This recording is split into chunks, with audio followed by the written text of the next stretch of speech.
upper and lowercase functions. To do the lowercase function in Python, we first go to brackets and make any variables. For example, my name, and assign it by a string such as Jeff, and make sure the first letter is a capital letter.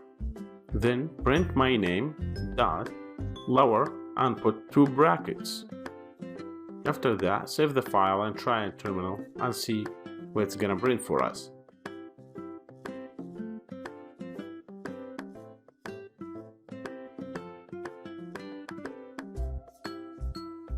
As you can see here in the screen, Jeff became small letter because we used lower function.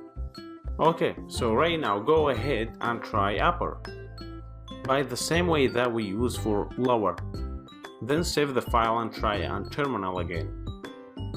As you can see here, Jeff became capital letters when we use the upper function. That's all for now. Thanks for watching.